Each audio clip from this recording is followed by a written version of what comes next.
Hello everybody, PainCakes here, and welcome back to Let's Play Bioshock Infinite, Burial at Sea Episode 2.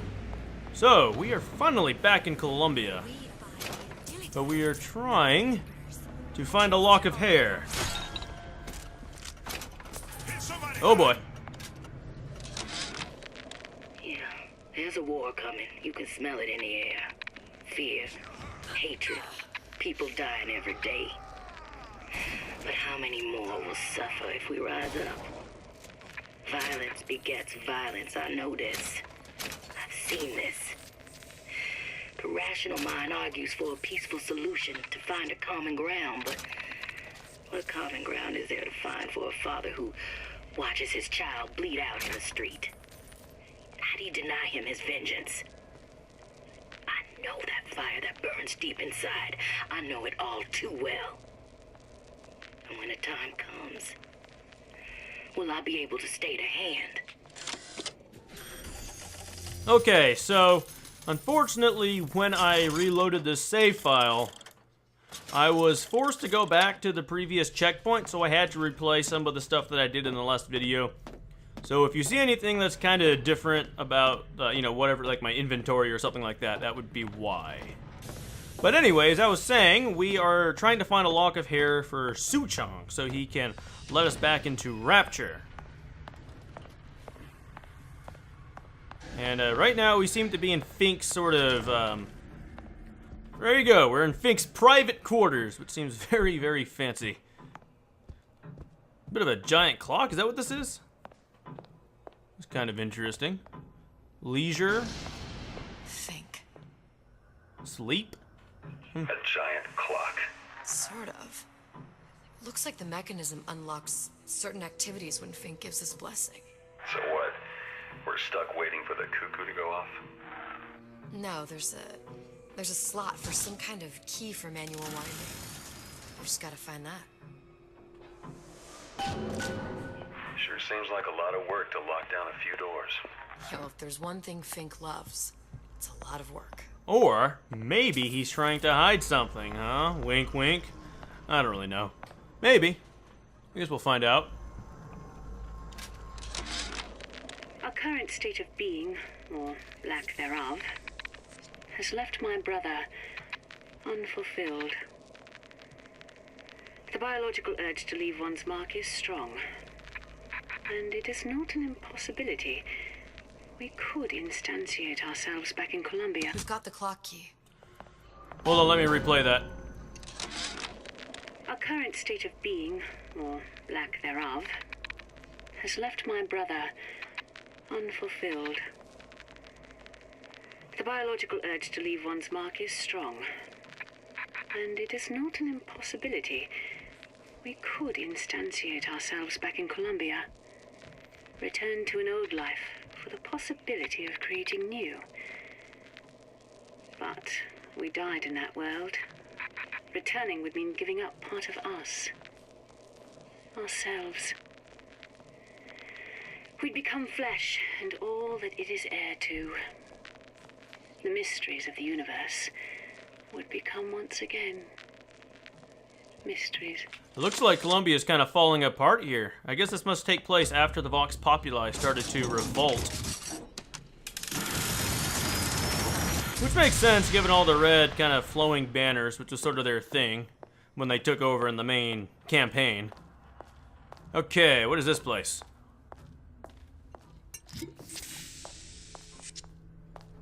Looks like some kind of an altar. I guess that makes sense because I believe the sign over the door said worship, so I guess it all kind of falls in place. Alright, let's see, we got some words here. What did they write? You give the sales pitch, I'll provide the snake oil. And I can't quite read that, unfortunately. So obviously the Vox Populi has been here. I'll agree, Fink seems to be a rather shady, sleazy guy. Yeah. I wonder if this takes place before or after... Spoilers, but I mean, if you're watching this without having played the main campaign, you're kind of doing so at your own peril. But I believe this takes place after Fink dies? I don't know exactly. I don't remember what this kind of fits into the storyline. All right, let's check this thing out.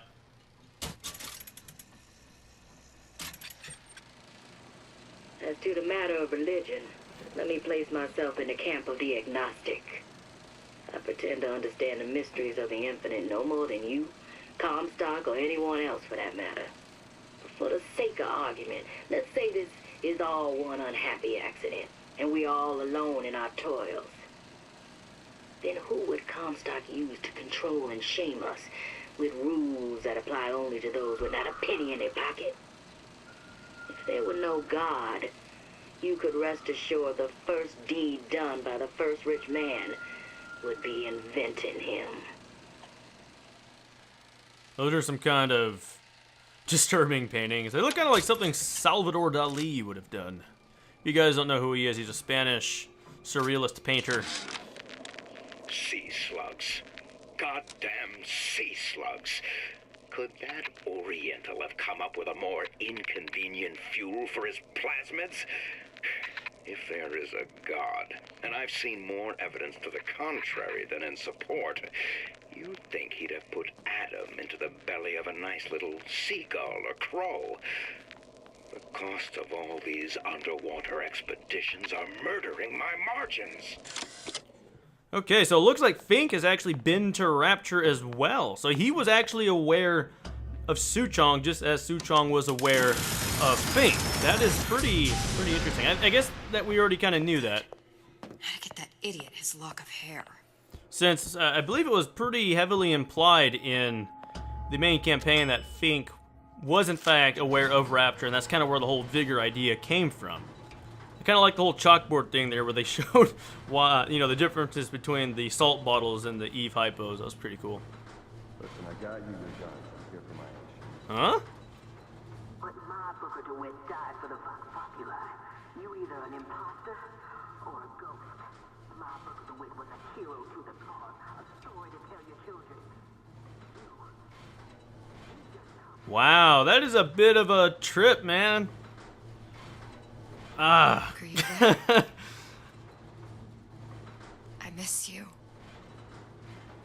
You were the only one who ever... You were my only friend. Booker, I'm not even here. I'm a projection of your own. could you humor me then? Please. I think Booker would miss you. Oh, I feel kind of bad for Elizabeth. She must be a very lonely person. I mean, she grew up in an isolated tower for pretty much her entire life.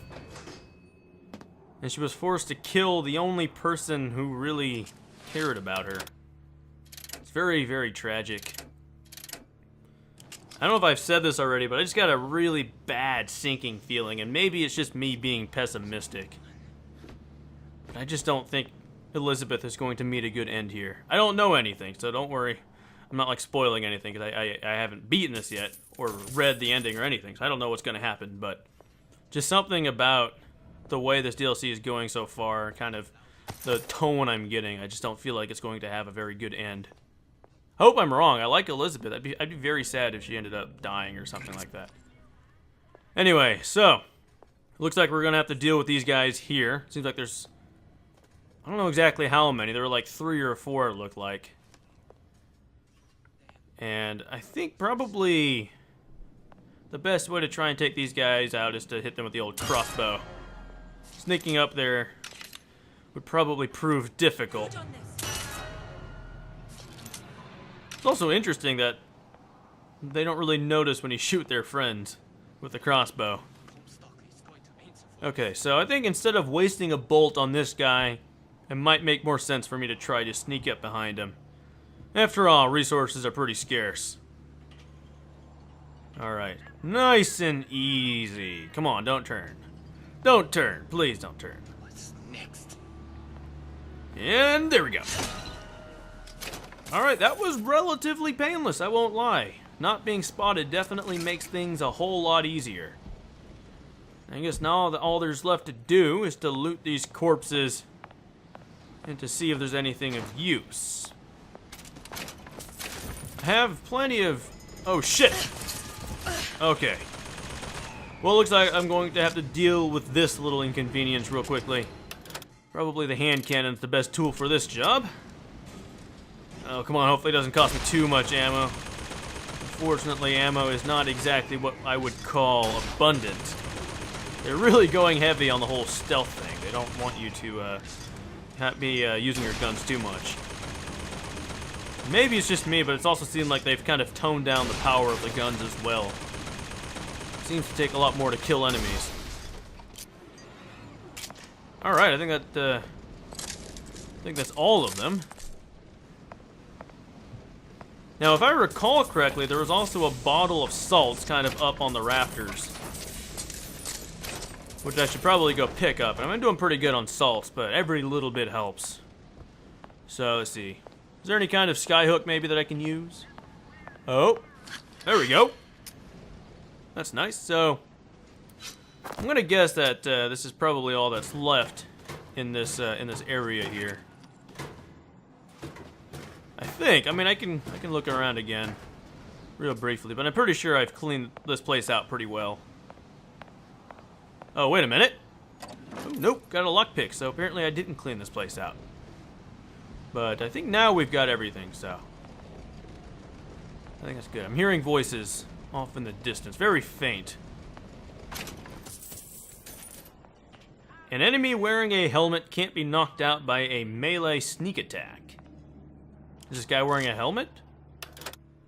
I don't think he is, so I think this guy I can probably take out the old-fashioned way. It's right in here. Say, somebody fetch me a millionaire to clean this mess up. Okay. Anyway, so we gotta watch out for these armored guys, because apparently I can't just sneak up and hit them in the back like I can with these guys. Neither of these guys seem like they're armored, though, so I think I can just kind of take these guys out the normal way. Very carefully. I gotta avoid the broken glass as well. That would probably not spell good things for me. Alright, gotta keep my head down. Okay, I think this is one of the armored guys. Let's see if I can take him out with the crossbow. Oh, very nice. So, I think with these guys, I'm just gonna have to, you know, save some of my crossbow bolts so I can take these guys out. Shit. I think they heard me. Oh, did this guy see me? Did he see me? Oh, okay. Nope. Oh, that is unfortunate.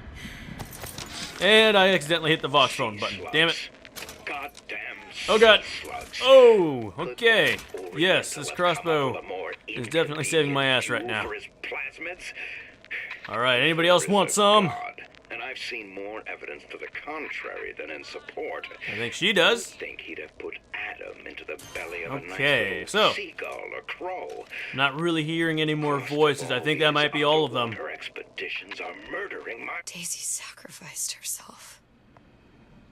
Set me up to kill her, to turn me into what? A killer. Yeah, well, mission accomplished. I'm no martyr. How did you do it, Booker? How did you... Elizabeth, I'm not Booker. And neither am I. Right, so somebody actually pointed out in my last episode that in the last episode when you saw Daisy Fitzroy having that conversation with the Lutesses, where they were talking about trying to get a girl to kill somebody, they were in fact talking about Elizabeth. And certainly within the context of that last conversation you guys just heard, that certainly fits in quite well. I guess now the question I have is, why did they want Elizabeth to kill Daisy? Suppose that's something we'll find out. Maybe. I don't know. We'll see. Amnesia, Dead Ringer, Plant Peeper. I guess these are our new, bigger ideas or something. Comstock promises there's nothing to be worried about. But I don't like the smell of things down in Finkton. Not one bit. If trouble rears its ugly head in the form of one cantankerous negress, I've laid in some supplies in the event of a forced evacuation. They're down in what I call my chamber of panic near the big... of my statue. I've set the code to 8371. 8371, huh? Interesting. So you get a medical kit, any kind of ammo. You can probably do some crossbow tranquilizers. I'm really, really liking the crossbow right now. The one-shot kill is a lifesaver. Seriously, it is amazing.